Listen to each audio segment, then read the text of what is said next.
Okay, hello, this is Chloe Blanket, and I will be presenting on the best-selling cards in the Pokemon set Twilight Masquerade. So, when choosing my top 10, I paid most of my attention to sales volume, market price, and market price changes, trying to strike a balance between these three. This is because in my eyes, the best-selling cards are those that are selling a lot at a relatively high price, considering the card's history and the type of card it is.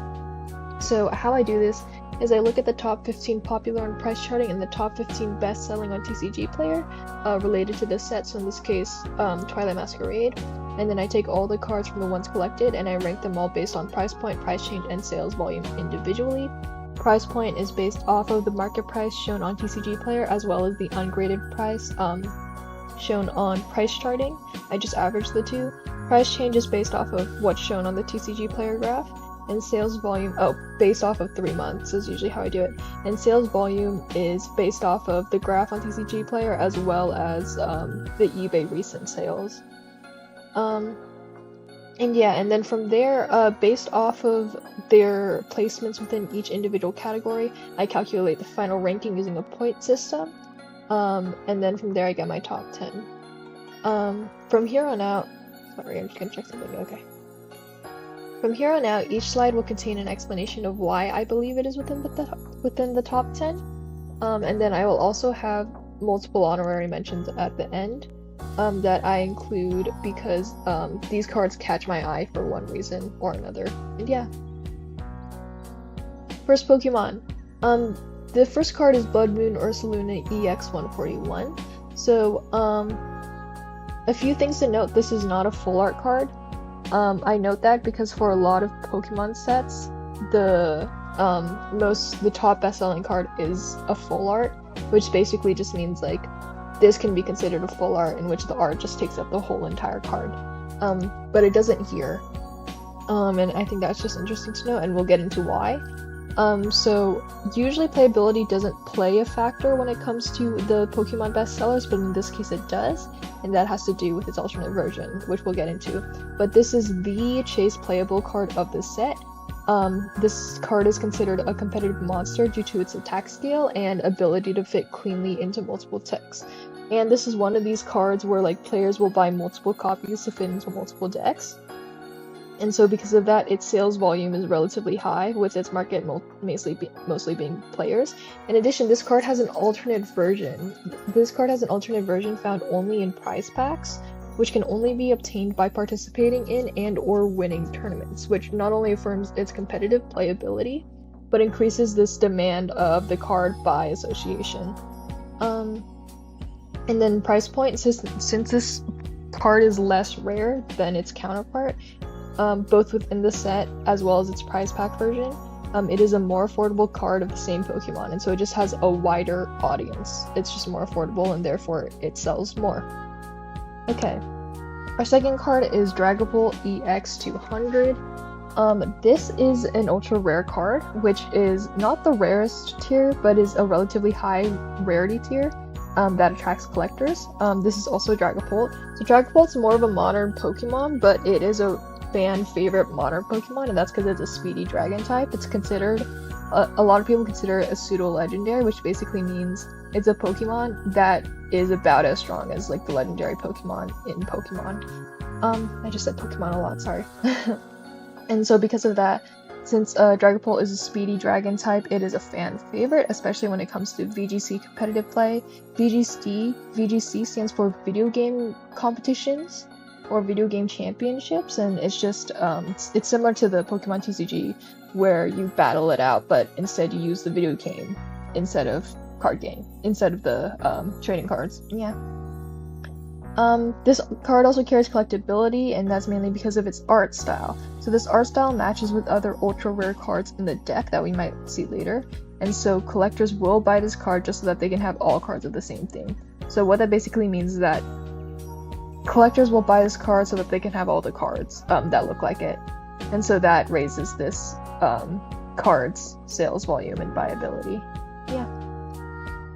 Third, we have Hisuian Growlithe. I think I said that right. Hisuian Growlithe 181. So this card is an illustration rare card and a full art. So illustration rare, full arts are mainly assumed to be illustration rares.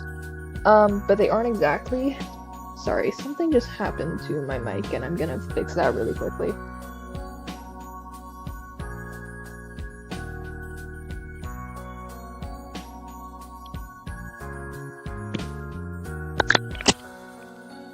Okay, I think we're back. I'm just checking. Yeah. Okay. Hisuian and Growlithe. So this is an illustration rare card, which makes it full art, which makes it immediately attractive to collectors. This like isn't an illustration rare, but a lot of people consider it a full art because it has art everywhere. But this is like technically what a full art is, like in its purest form. So because it's an illustration rare and a full art, it's immediately attractive to collectors. Full arts are basically marketed to collectors. In terms of Pokemon popularity, Hisuian and Growlithe was pretty well received by fans. Not all different forms of Pokemon or region-based forms of Pokemon are well received. And Growlithe in general is well liked due to it being cute, and it's also just a staple, I think, fire-type Pokemon. Since I don't, is it a Gen 1 Pokemon? Let's check.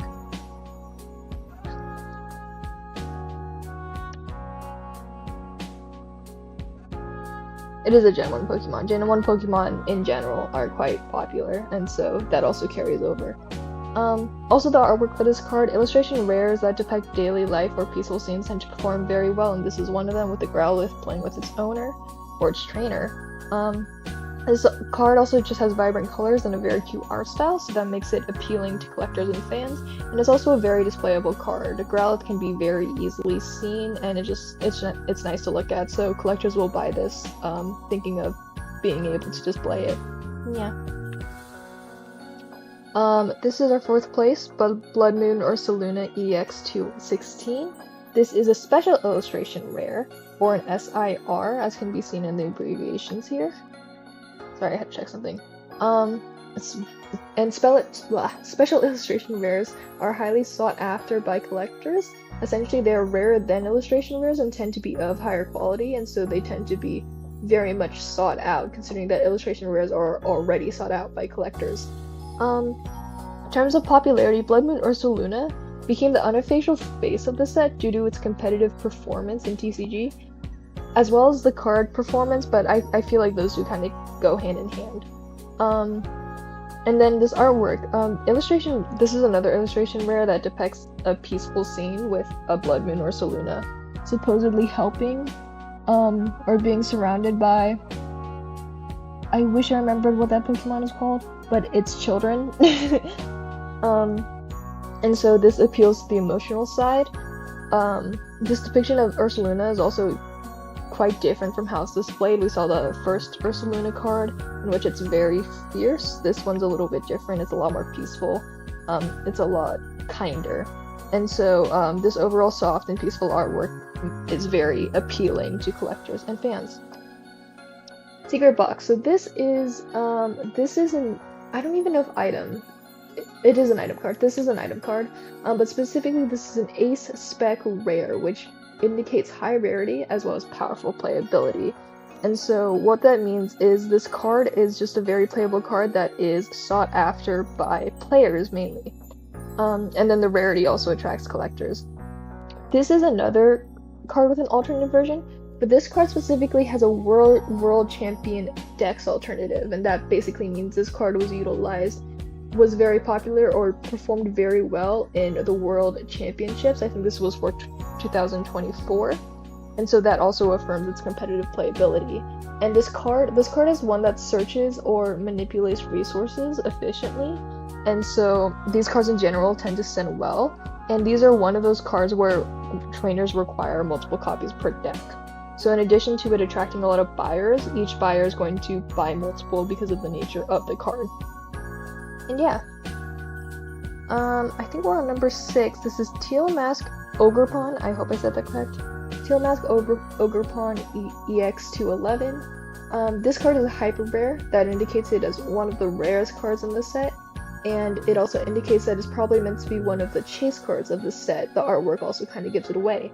In terms of Pokemon popularity, Ogerpon in general is central to the Scarlet and Violet DLC storyline as a legendary, so that's within the video game. And so that gives it heavy lore relevance among fans, making it quite popular and well known. In addition to that, like I said, you can kind of see from the artwork that it's supposed to be a chase card. The art style and special foiling tell you that this card is of high quality and is meant to be one of the chase cards of the set, and that attracts a lot of collectors because of that. And yeah. Our number 7, Tatsugiri 186, arguably my favorite card of the entire set. This card is an illustration rare card and a full art, which makes it immediately attractive to collectors. In addition, Tatsugiri is just a generally well-liked and well-known Pokemon. Sorry, I lost my thought for a second there. But I mentioned full art, making me blah blah. Yeah, Tatsugiri is generally a well-liked and well-known Pokemon among fans, since it's not only cute, it has multiple different versions, as you can see in the card. It has a bunch of different colors, but it's also a dragon type, which dragon types, just in general, because of its typing, are popular among fans. But it's very, its appearance is very deceiving, and because of that, it attracts a lot of eyes. This is cute, fun, and playful artwork that plays with the fact that Tatsugiri is a fish Pokemon. So that appeals very heavily to collectors and fans. It's also a simpler art style, and it has a vibrant color palette, and so that's very appealing to the eye. And like I said, it captures the nature of Tatsugiri and why people like him so much very well. Yeah.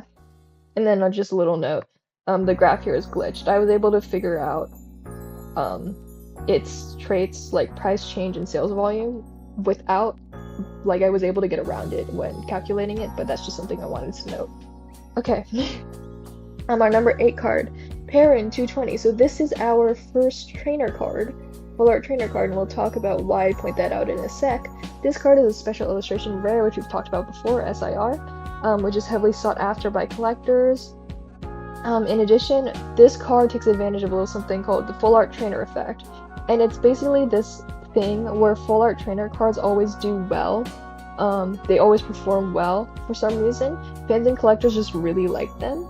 Something to do with the fact that it's a human person really attracts collectors and makes them pretty good sellers. And yeah. And then character popularity. Perrin is a memorable character from the View game, and so that makes her quite well known among the fandom. And then this art style is just nice. I imagine it captures her personality well, as well as her skills. And the background is really nice, with a unique perspective, kind of from the bottom going up. And yeah. We are at number 9. This is Kieran 218, and this is another full art trainer card, and another special illustration rare trainer card. So it has that rarity fact of being special illustration rare, which attracts collectors. Full art trainer card, so it has that effect, which attracts fans and collectors. And then Kieran also is a well-liked and complex rival within the Pokemon world. He is one of, I don't know if he's one of the most popular rivals, he's a very well-liked modern rival, if that makes sense, for the more modern generations. And so he's just overall very appealing to fans. In addition, outside of just that, Kieran's relationship to another trainer, I think it's pronounced Carmine, it could be Carmine, I'm gonna say Carmine, boosts both cards' visibility and popularity. So similar to how I think we talked before about how Dragapult has a similar art style to other cards, and so that adds the factor of collectability and boosts the popularity of this card. Kieran also has that effect, but with a different trainer, so it's less artwork and more relationship within the narrative of the game. And this is the character. This is our number 10, Carmine 217, another special illustration rare, another full art trainer card, so it has that effect. And then Carmine is a well-liked character, mainly, not solely based off of her design, but just the design itself makes her popular. She's a very well-designed character. And she also has a strong personality, which tends to attract a lot of people, and it also just makes her quite well-known among the fandom. And then similar to how Kieran's relationship with Carmine boosts that card's visibility, same thing happens with Carmine's card, so they are benefiting each other. It's a symbiotic relationship. And yeah, that was it for our top 10, so we're going to move into our honorary mentions. First, we have our Greninjas. So, Greninja, the reason why this is here is because Greninja is a very popular Pokemon. It had such a big presence within the anime, within the game. It's a starter evolution for XY. It's a very popular Pokemon generally. But it didn't make the top 10. And there are also 2 versions, so that kind of signals to you that, like, hey, this could be a chase Pokemon of the set. You can see it has this really nice dynamic artwork card. This is the 198, and then the 214 has similar artwork to the Dragapult, and so that should also boost collectability. As to why it isn't up there, it calculatively it fell short in terms of price change and sales volume. I think they're just overall expensive cards and not super affordable, and so you'd rather get the alternate versions of these cards. And so, like for Greninja, like I said, it has that collectability. You'd probably rather buy the Dragapult because it's cheaper as opposed to the Greninja, which, despite them being different Pokemon, they do have a similar art style, if that makes sense. And yeah, and then we have another honorary mention, Buddy Poffin. This is a hyper rare, which indicates that it's one of the rarest cards within the set. And this card also has a lot of alternate versions in other sets, as well as prize pack versions, but like not of this specific card. Of like, it has a very similar image, but it's not the specific card code or number. But this card specifically is a hyper rare gold card, making it rarer and more valuable than other Buddy Poffin cards. It also has competitive playability relevance since it's an item card. As to why it's not up there, it's a hyper rare gold card, it's rarer, it falls short in terms of sales volume. It had like no sales if I remember correctly, and because of that I just couldn't put it within the top 10. As to why, a hyper rare gold card means it's probably has a high, because it has a high rarity, it probably has a high price point. It also probably has a falling price point, so price change probably isn't good. And then we have other items in here already that we saw, I think, that don't do the same things, but I imagine have as much of an impact on decks as the Buddy Poffin could. And so also just the fact that it has other alternate versions in the sets signals like this isn't the card that people would buy if they want a Buddy Poffin card. In other words, because there's other versions that are cheaper, people won't buy this version unless they can afford it. It's just not the most affordable version, and because of that, it doesn't get that many sales. And yeah, I think that is it for our top 10 best-selling cards of Twilight Masquerade, and sort of the analysis of each card. Thanks for listening.